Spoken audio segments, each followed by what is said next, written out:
Record, y ahora comparto. Ah, Ya. Pero nomás Bueno. no aparece. No está apareciendo.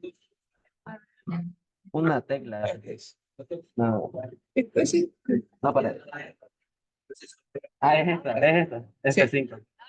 Es este, creo. F5. Este. ok. Bueno, jóvenes. Entonces, ahora, bueno, y aquí les voy a mostrar otro resumen del resumen. Para que ustedes vean, miren esto que les voy a mostrar acá. Ahí dice inflamación del cerebro, disfunción del endotelio, etc. Y miren acá, este documento. Y me van a decir en qué se parece.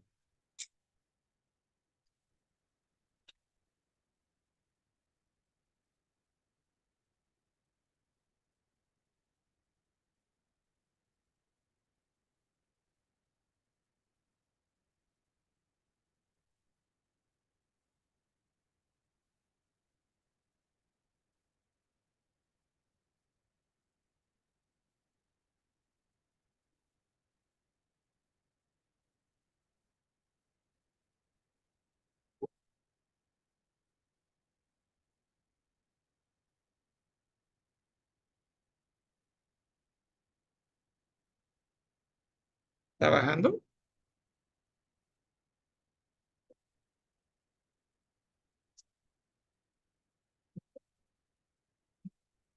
Está lento, ¿no?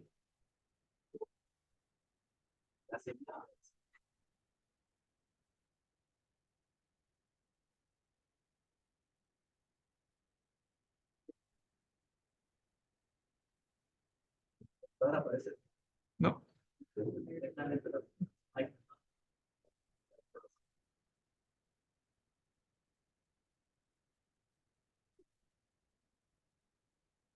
Miren esa foto. ¿Se parece o no se parece? Es la misma. La otra estaba en inglés. Por eso les dije, para aprender algo así, pero hay que estar metido, vayan a la bibliografía del artículo, de lo que están revisando. Cuando yo hable de inflamación, la acción de que el endotelio se abre, eso se llama disfunción de la barrera hematoencefálica. Esta disfunción de la barrera hematoencefálica va a producir, por el exceso de potasio y el exceso de albúmina, crisis convulsiva epiléptica. Y fíjense ahora que esta flecha está de doble ida y de entrada y de venida. La crisis convulsiva produce más disfunción. Por otro lado, la disfunción está produciendo edema periférico, que son de dos tipos, les he dicho. Primero vasogénico y luego, perdón, primero citotóxico y luego vasogénico. Y acá ya estamos hablando del vasogénico. Leucocitos en la barrera hematoencefálica, que era la imagen anterior, sitios periféricos de inmunocompetencia. O sea, ¿de dónde pueden venir estos leucocitos también? De una meningitis por una inflamación local o de algunas lesiones que tengamos en la periferia, vaso, hueso, médula, y cambios en el flujo sanguíneo cerebral. ¿Qué significa esto? Esto no está bien traducido. La perfusión cerebral son 70 ml por minuto, ¿verdad? Y si yo le pongo ahí un coágulo, porque hay un ACV isquémico, ¿cómo va a estar el flujo sanguíneo? En una arteria cerebral, anterior, media, posterior. Pongámosle un coágulo. ¿Cómo está el flujo sanguíneo distal? Disminuido. Ahora, esa cerebral media tiene otras arterias chiquititas que van a la corteza. Esas se van por eso dice aquí cambios, o sea, o cambios en el flujo sanguíneo cerebral. ¿Qué va a causar esto? Disfunción de la barrera hematoencefálica. Y esta disfunción de la barrera hematoencefálica a través de sus leucocitos van a activar a lo que es el astrocito y va a haber una angiogénesis, pero una angiogénesis alterada. Y esto va a producir más alteración de las células de microglia y consecuentemente más disfunción de la barrera hematoencefálica. Bien, entonces este es el resumen de este libro. Y acá tenemos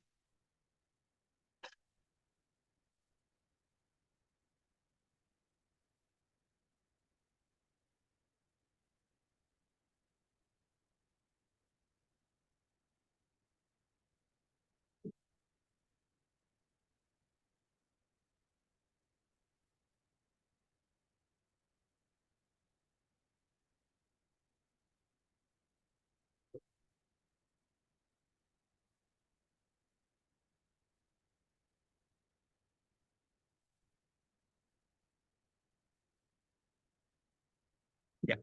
Vamos a trabajar con Kussmann. Entonces, acá vean ustedes ya en el concepto que está manejando este autor.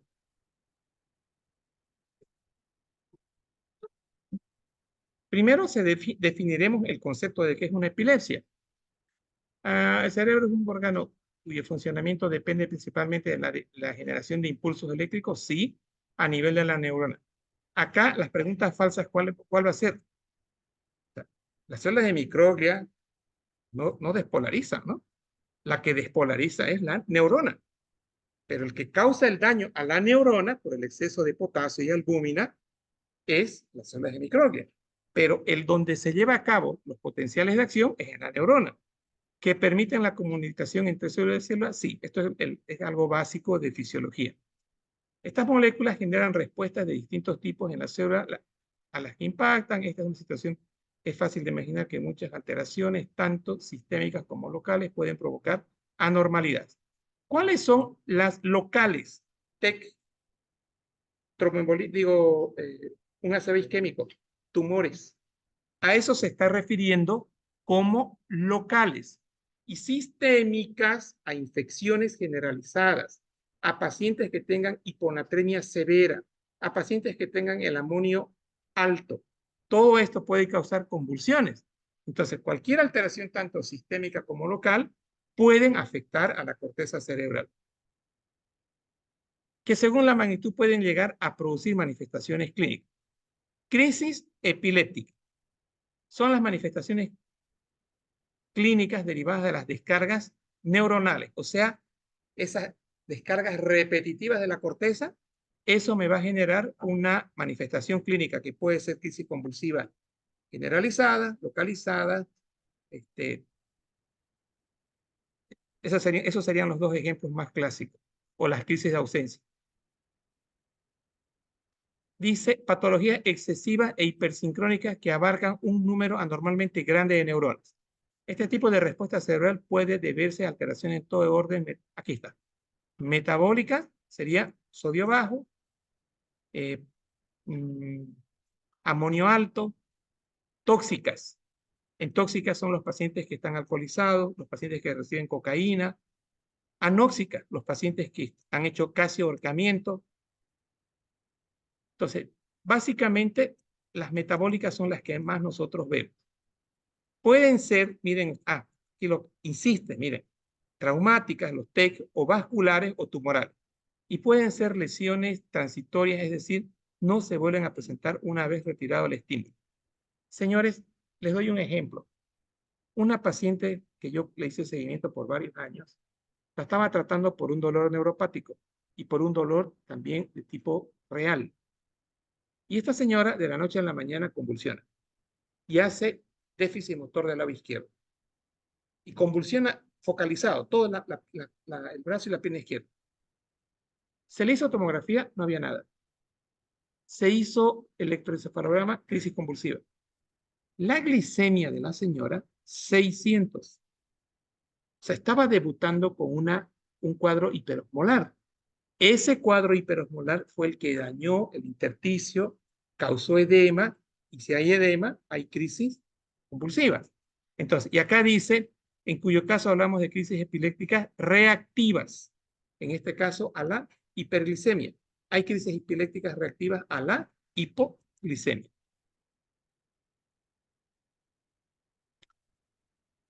Existen además otras condiciones en las que estas crisis se presenten de modo espontáneo, sin un agente desencadenante, en cuyo caso hablaremos de epilepsia.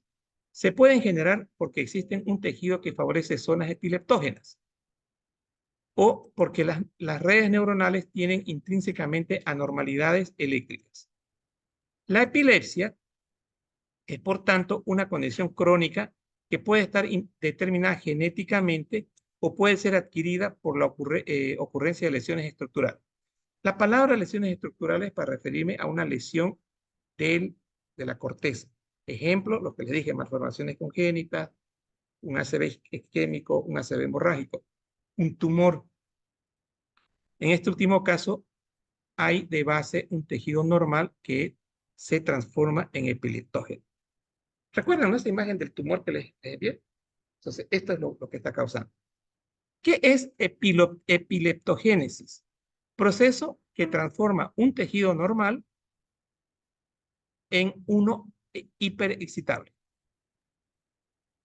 Fíjense esto.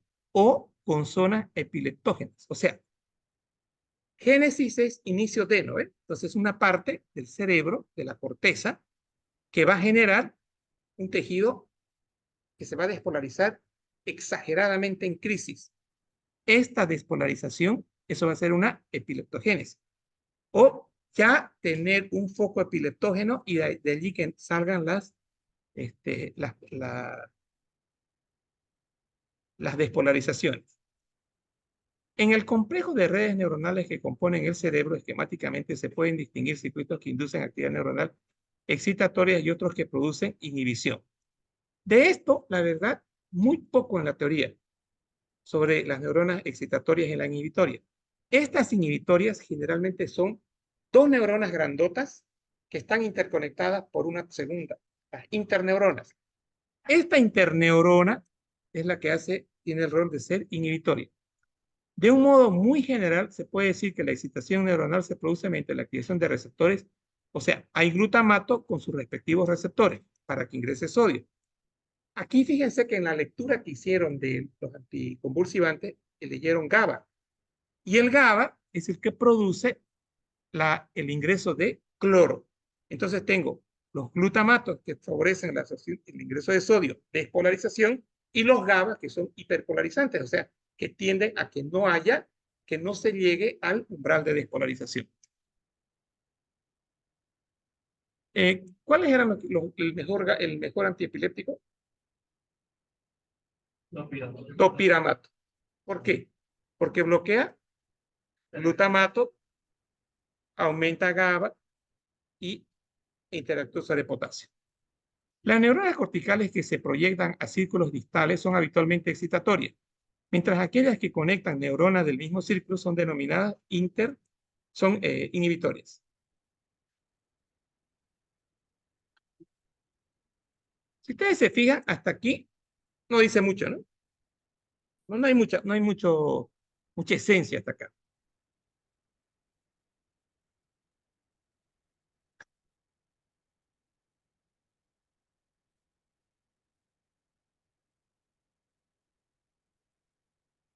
La activación secuencial y ordenada y coherente de circuitos excitatorios e inhibitorios permite el funcionamiento de expresiones normales de las distintas áreas del cerebro, procesos que incluyen sincronización fisiológica. O sea, sí, lo que les dije al inicio, todas estas neuronas están sincronizadas. Cuando se altera su sincronización es que nosotros vamos a tener crisis convulsiva. Esto incluye sincronización fisiológica de los grupos neuronales que corresponden impidiendo la sobreexpresión de alguno de ellos. En cambio, en las crisis epilépticas se produce una ruptura de estos equilibrios, ya que por aumento de tono excitatorio, principalmente glutaminérgico. Pregunto, ¿creen que va a salir la palabra glutaminérgico en el examen? Claro, si estamos hablando de epilepsia, tenemos que hablar del concepto glutaminérgico, que favorece la absorción de sodio, y el GABA, que es inhibitorio. O, miren, se me adelantó, o por reducción del GABAérgico. Entonces, estas dos van a entrar en el examen. ¿Cuál de las siguientes son productoras de epilepsia? Glutamato, GABA, acetilcolina, no sé, prostaciclina, Nada que ver, ¿no ve? Es glutamato por absorción de sodio. Y el inhibitorio es GABAérgico. Entonces, GABA es el neurotransmisor. Cuando se une a su receptor y favorece la absorción de cloro, GABAérgico. Diazepam, ¿por qué se da el diazepam en la crisis convulsiva? Porque es el mejor GABAérgico. Esas neuronas están despolarizando por ingreso de sodio. Le introducimos diazepam al paciente, hacemos que ingrese una sustancia inhibitoria, disminución del potencial excitatorio, porque ingresa cloro. Esto puede deberse a múltiples causas que incluyen cambios en el entorno metabólico, la son excesiva presencia en la reducción de algunos iones. Miren, sodio, potasio, cloro, calcio. Y otras moléculas, la glucosa, presencia de agentes externos, fármacos tóxicos. Este desequilibrio, otra vez, excitatorio, inhibitorio, que esa fue una de las palabras que escribimos allá, pueden también ser consecuencia de anormalidades estructurales que tienen un nivel molecular como la alteración de la estructura de los canales iónicos. Allá, esto de acá, realmente en 1.000.000 que uno tenga esto es grave, ¿no? O sea, son las canalopatías. Es decir, genéticamente el paciente nace con más canales para lo que es glutamato o con menos canales inhibitorios. Esa acción se llama canalopatías por la presencia de lesiones cerebrales significativas, traumáticas, tumorales,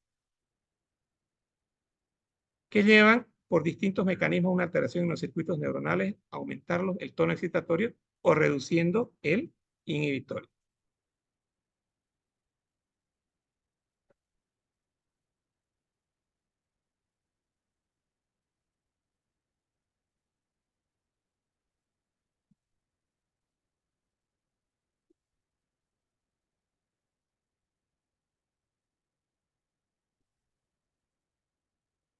¿Alguien de ustedes ha visto una convulsión? ¿Y qué? A ver, voy a hacer una pregunta de periodista. ¿Qué sintieron?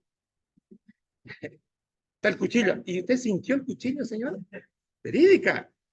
Es una señora que le bien quería cuchillar. ¿Usted lo sintió? ¿Qué sintió, señora? ¿Qué recuerdan de ese momento? ¿Ya? ¿Miedo por qué?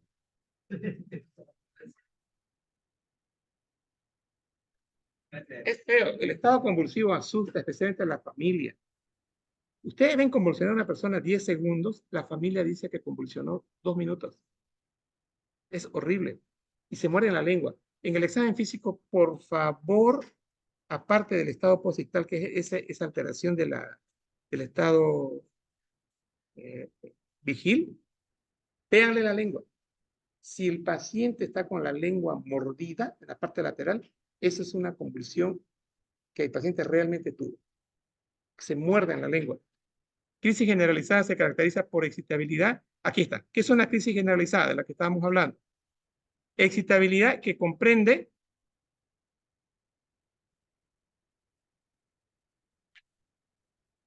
corteza cerebral sin que exista un punto de partida único en una determinada zona. En algún momento yo he dicho que la crisis convulsiva se inicia en la masa encefálica. Todo lo hemos dirigido a corteza. Corteza. Entonces, no tienen motivo para decirme que es masa, ¿no? Entonces, no necesitan 3 minutos para pensar. Así que anoten, se están quedando con eso. Desencadenando descargas epilépticas por activación de la corteza cerebral e interacción de ella con estructuras AA. Momento, es corteza con subcortical, que es masa, pero no estoy diciendo que nace en la masa. Entonces, cuando nosotros tenemos, si un tumor causa convulsión, ¿por qué?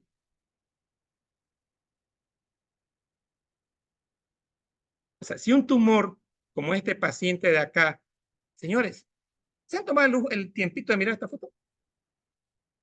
Bueno, esto es un tumor glial, agua, quístico. Este es el edema vasogénico. Ahora fíjense dónde está la corteza, tal vez no lo están ubicando. Todo esto de acá para la parte periférica, miren de grandota que es la corteza. Este señor ingresó a la emergencia por crisis convulsiva. Entonces, la lesión, sí, fíjense, síganlo el cursor. ¿Dónde está? ¿Dónde está? Correcto. Señores, ¿saben por qué esta diapositiva es hermosa? Porque me muestra, esta es una resonancia, me muestra la corteza. Esto ya no es teórico. ¿Dónde está la masa, el LOE? Está en la corteza. Miren, fíjense. Pero también hay edema subcortical porque está debajo de la corteza. Entonces, los focos epileptógenos están en corteza, hay la convulsión generalizada para ambos lados y puede también, mejor dicho, de allí esa excitación pasa hacia abajo porque se van a estimular las motoneuronas que van a causar la respectiva convulsión, ¿no ves? Entonces, el daño está en la corteza. Y esto de acá es el edema, ¿qué edema? Vasogénico.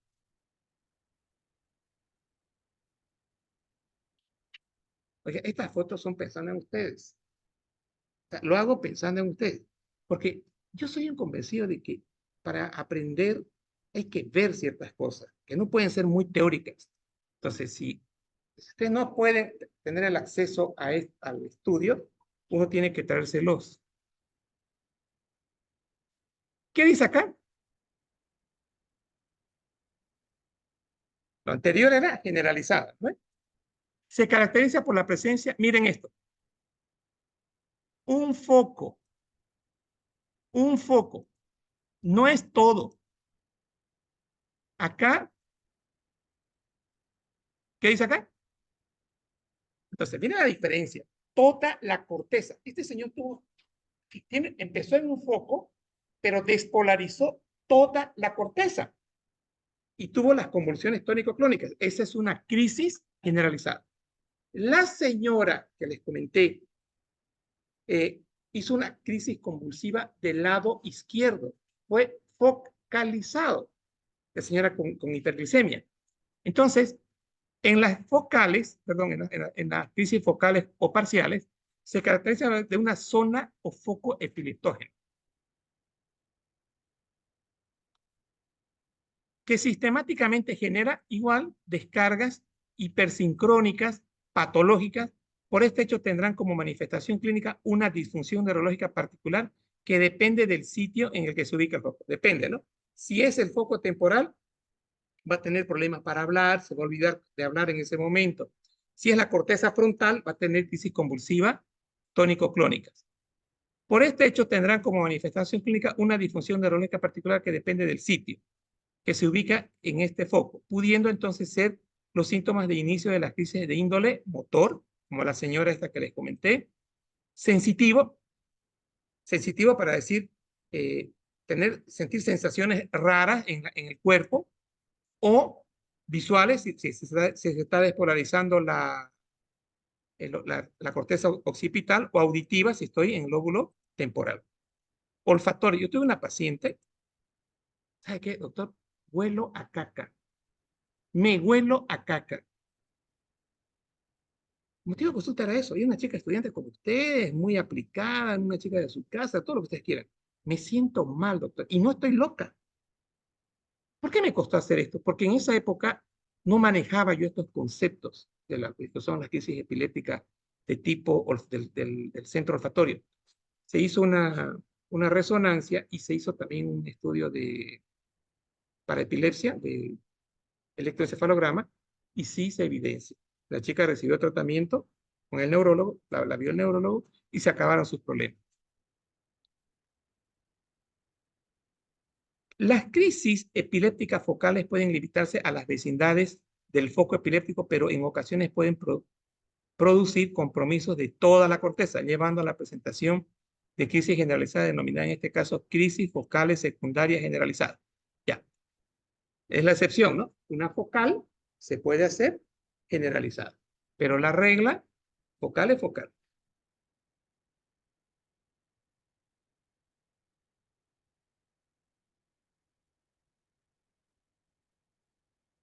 Presencia entonces de solo cuando fallan los mecanismos inhibitorios.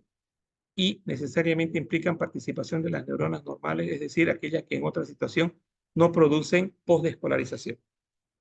Ya, acá. Epilepsias genéticas y las canalopatías.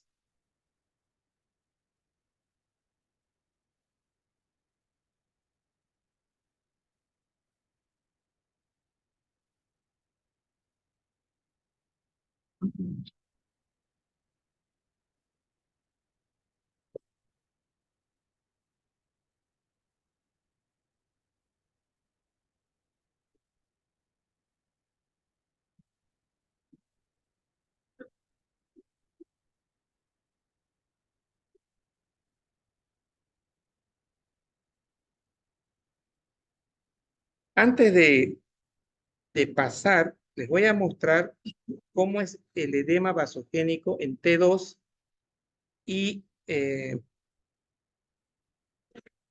pero esto es del mismo señor con el tumor. Vamos a mirar.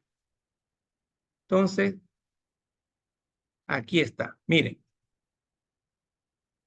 Miren esto.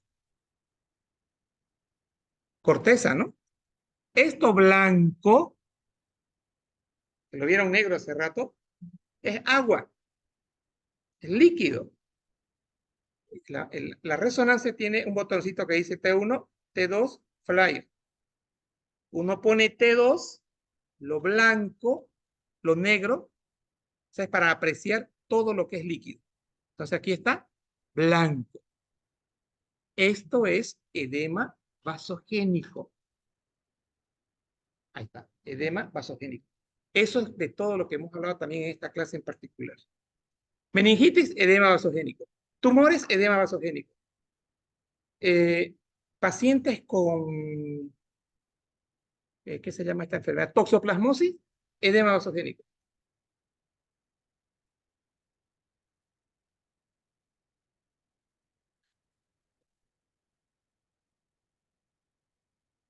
Fui de mi consultorio a las 2 de la tarde a hacerle la foto, porque se lo iban a llevar al paciente, para mostrarles.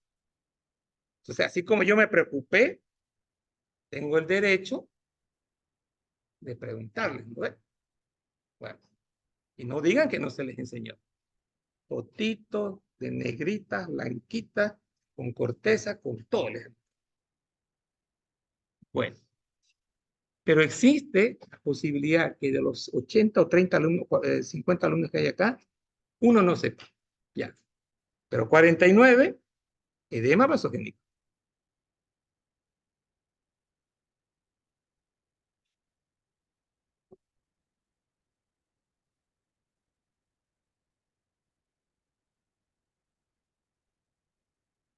Y tenemos feriado este jueves, ¿no?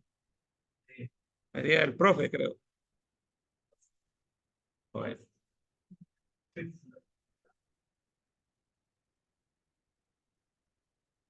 Un gran número de pacientes, a ver, canalopatías. Un gran número de pacientes con epilepsia tienen crisis sin tener una alteración estructural. Ojo, miren esto.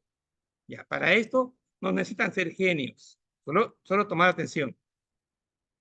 O sea, ¿qué es una, cuándo se considera una canalopatía? No hay daño estructural. Ejemplos de daño estructural. Tumor, ACV isquémico, traumatismo craneoencefálico. Esos son ejemplos de alteración estructural. Este señor de su tumor de la glía. Ese es un ejemplo. Toxoplasmosis. Ese es otro ejemplo de un paciente con daño estructural. Entonces, concepto, daño estructural. Existe algo que fregó, que lesionó la arquitectura histológica.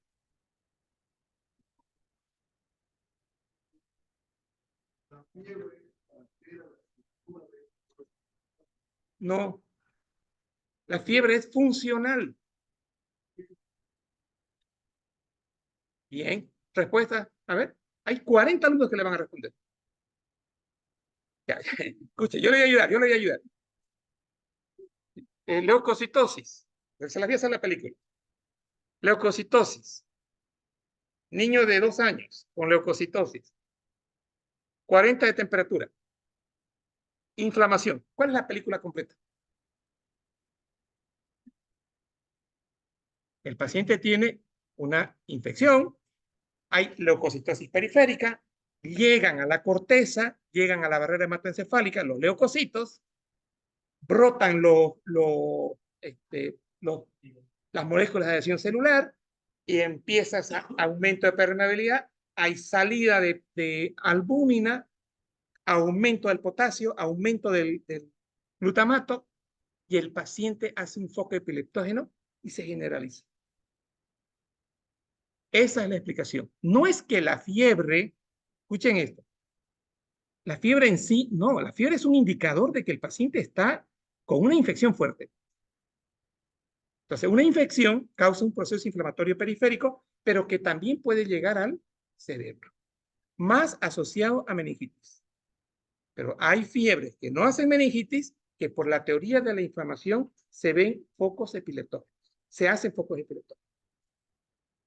Entonces, aquí la palabra clave, aquí lo que les estoy enseñando es el concepto alteración estructural. Entonces, las canalopatías, no hay alteración estructural macroscópica que explique muchos de estos casos tienen un componente genético. Si bien no se ha establecido el mecanismo fisiopatológico íntimo en la mayoría de estas epilepsias, sí, miren que se han encontrado mutaciones para explicar las anormalidades eléctricas. Tal es el caso de las mutaciones que cambian la conformación molecular de los canales iónicos tan relevantes en la generación de los potenciales de acción y la activación de los receptores postsinápticos de los neurotransmisores. Vean, algunas formas de epilepsia son, por ejemplo, productos de la mutación de los canales de sodio, lo que lleva a un aumento en las corrientes de este catión. Mayor excitabilidad. ¿Se entendió?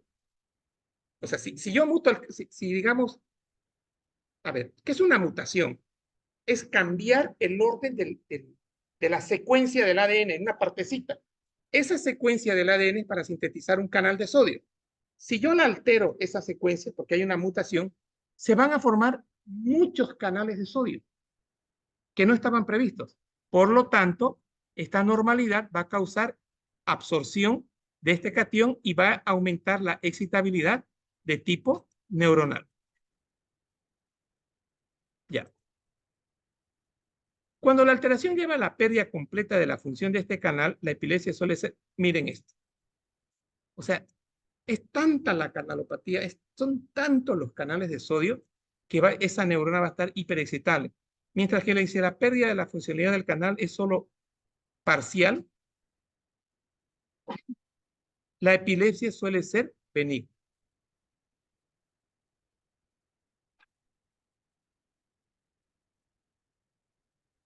Mutaciones en los canales de potasio también pueden llevar a una mayor excitabilidad. ¿Por qué? ¿Quién es el encargado de absorber el potasio y la albúmina y el glutamato? Ya. Entonces, microbia. Ahora, ¿qué pasa si ese mecanismo amortiguador está alterado genéticamente?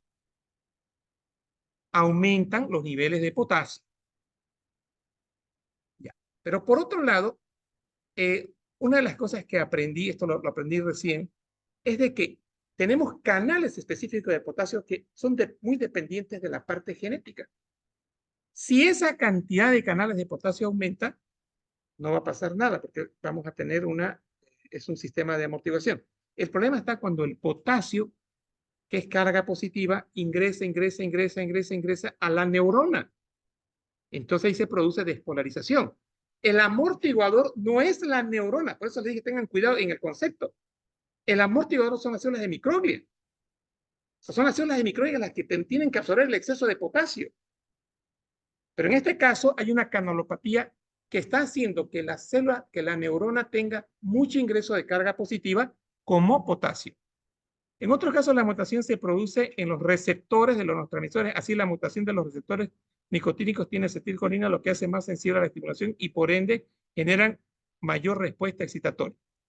Ya.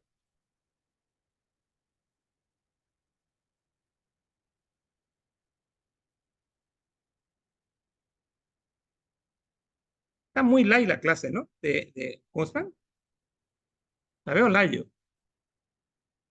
¿Ustedes? Ya, no sean chupos, oiga.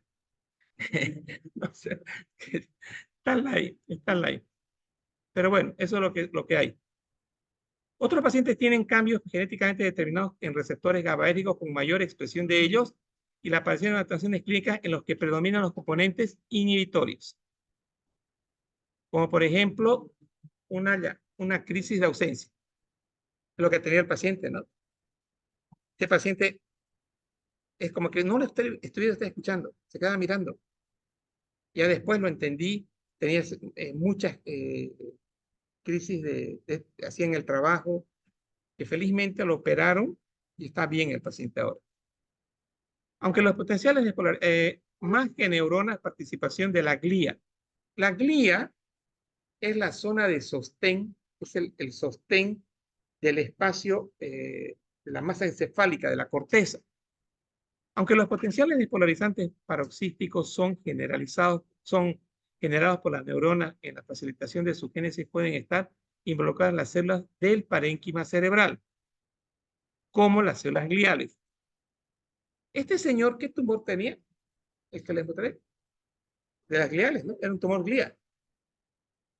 Ellas participan en la regulación del entorno metabólico de la neurona, por ejemplo, regulando la concentración extracelular de potasio.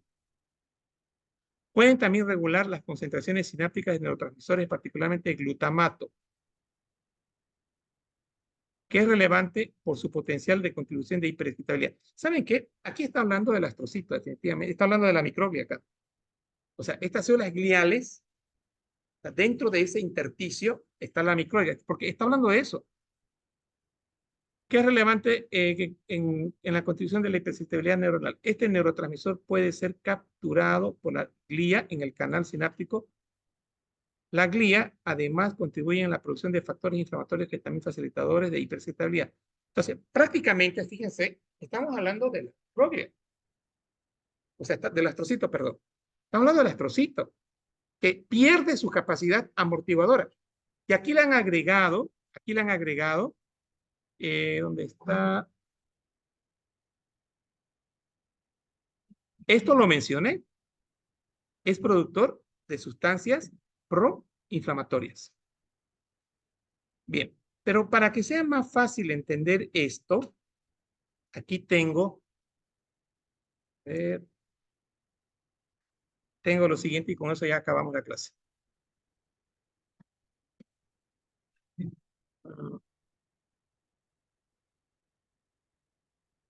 A ver, todo esto he leído para ustedes. A ver, acá.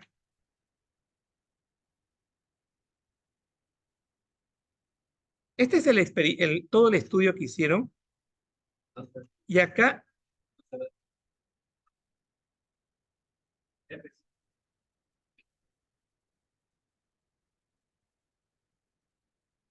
ya. Esto que se está viendo acá, miren esto. Ya, un ratito. Un ratito. Sí, ese sí está grabando primero. Está grabando. En teoría está. Sí, ya. Ya.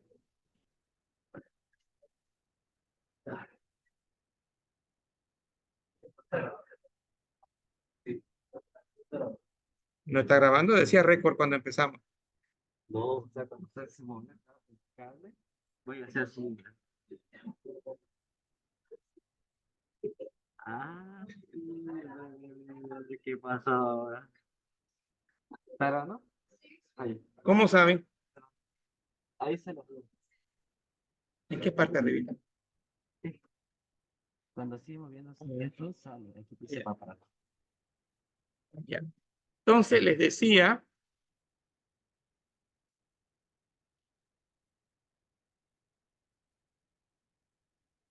acá. Les decía, en todo esto, acá, miren ustedes, aquí tengo la resonancia que le hacen a las ratitas para estudiarlas. Aquí estamos hablando del daño a la barrera hematoencefálica. Esto es entre dos convulsiones. Y aquí lo que ellos decían, que cuando nosotros vemos en FLY, era para ver el edema citotóxico, y en T2 FLY es para ver el edema vasogénico. Y acá les voy a mostrar esto. ¿Dónde está? Acá. Esta es la resonancia y miren lo siguiente. Edema, ¿no? Y le hacen el tratamiento a este animalito, ¿hay edema? ¿Y dónde está ese edema? Corteza, correcto. Entonces, vean ustedes, esto nos demuestran que la teoría vasogénica sí tiene que ver, y si nosotros tratamos la teoría en la inflamación, mejoramos la inflamación y desaparece el foco epileptógeno. Entonces, eso es lo que muestra este cuadro de acá.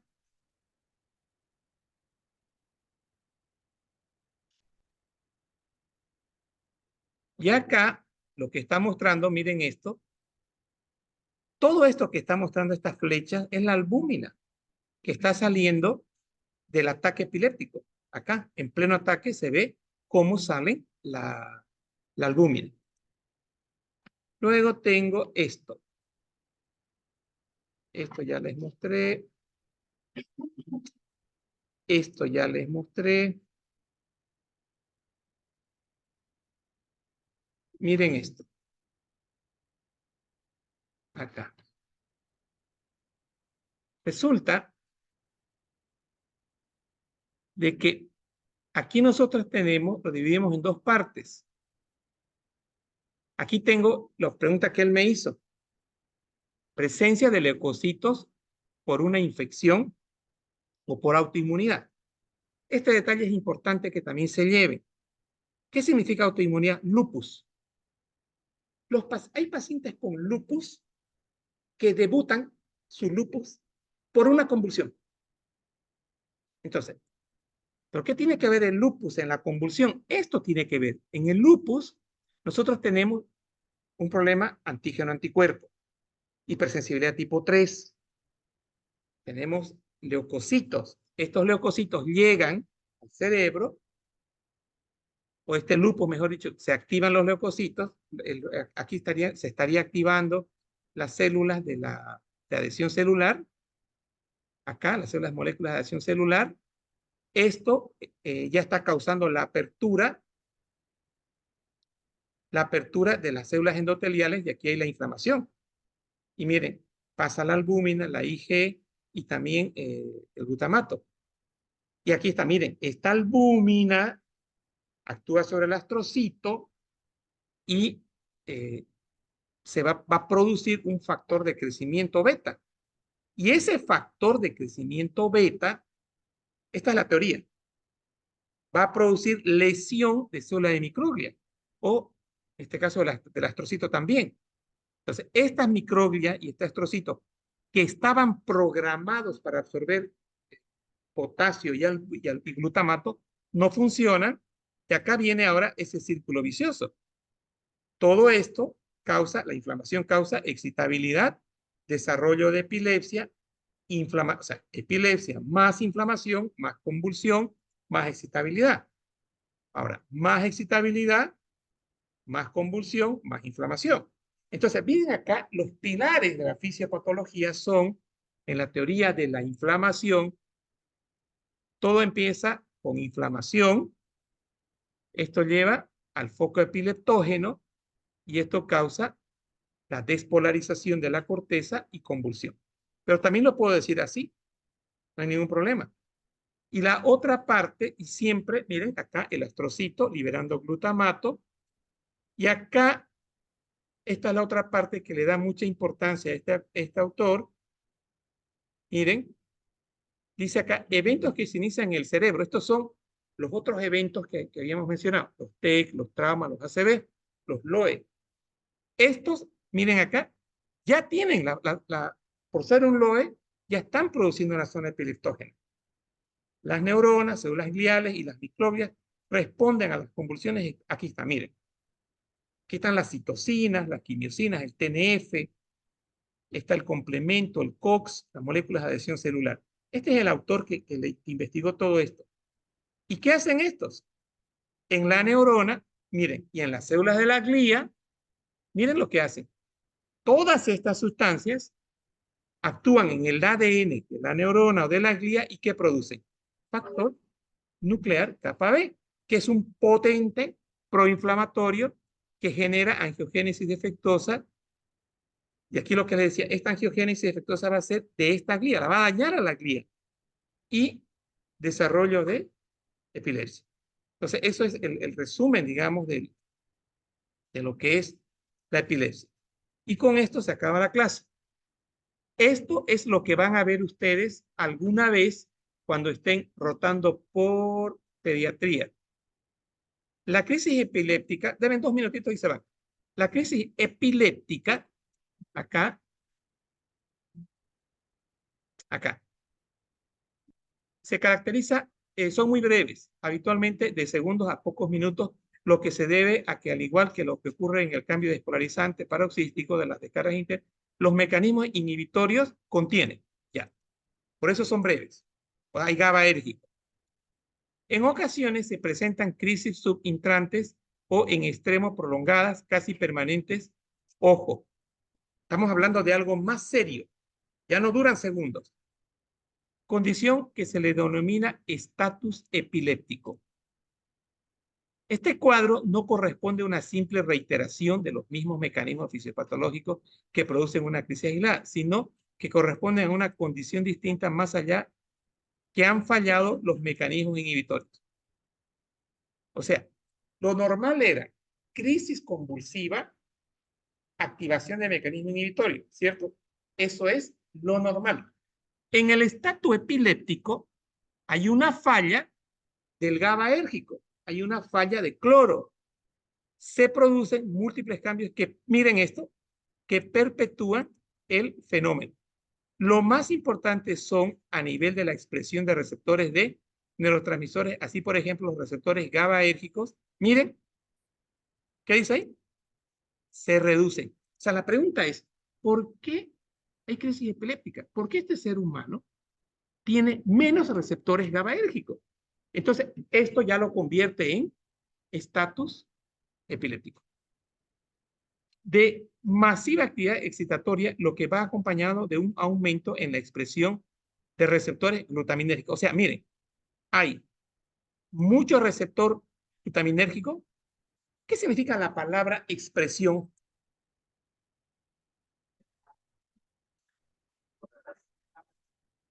No, no me han dicho nada. A ver, háganme cuenta que soy 100. Explíquenme qué es expresión de receptores.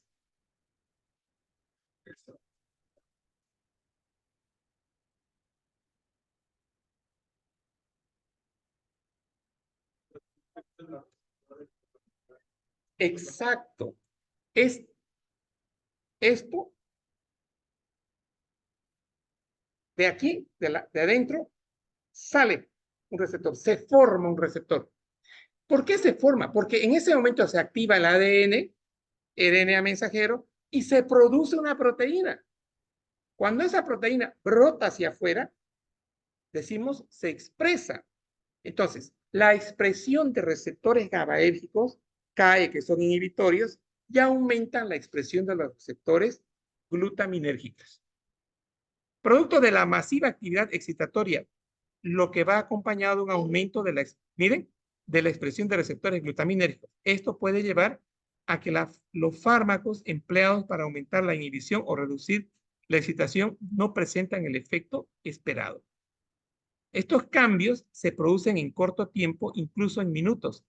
En modelos experimentales es el punto en que los cambios tisulares hacen que una crisis deje de serle autolítica. Miren esto. Imagínense una persona convulsionando 30 minutos.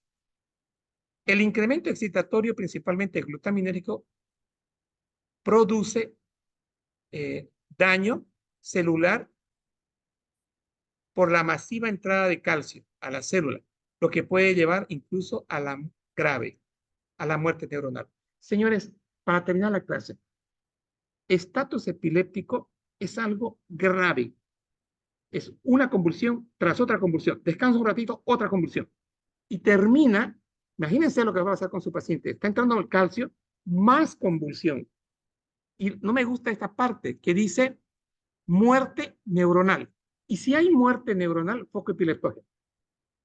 Entonces, aquí ustedes que van a estar trabajando en primer nivel, le hacen diazepam, que es GABAérgico, favorece la absorción de sodio, no mejora, hacen otro diazepam y de ahí para adelante, si ya no lo han mejorado al paciente, están entrando en estatus epiléptico. Este paciente hay que sedarlo, hay que meterle pentotal, que dormirlo, hay que entubarlo. O sea, hay que poner, pentotal es un GABAérgico, es un fármaco que da anestesia, que tiene una acción GABAérgica principalmente. Entonces, estos pacientes no estén ustedes ahí con el paciente, deriven ese paciente.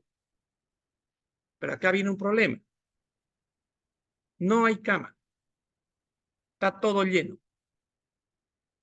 Eso es grave. Y ahí ustedes se ponen las pilas, se suben a la ambulancia, ambucean y se lo llevan al paciente.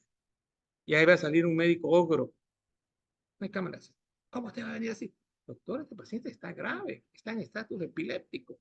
Me va a hacer paro cardíaco. Aquí, aunque sea en el pasillo, lo vamos a atender. Si quiere, yo me quedo a ambucear.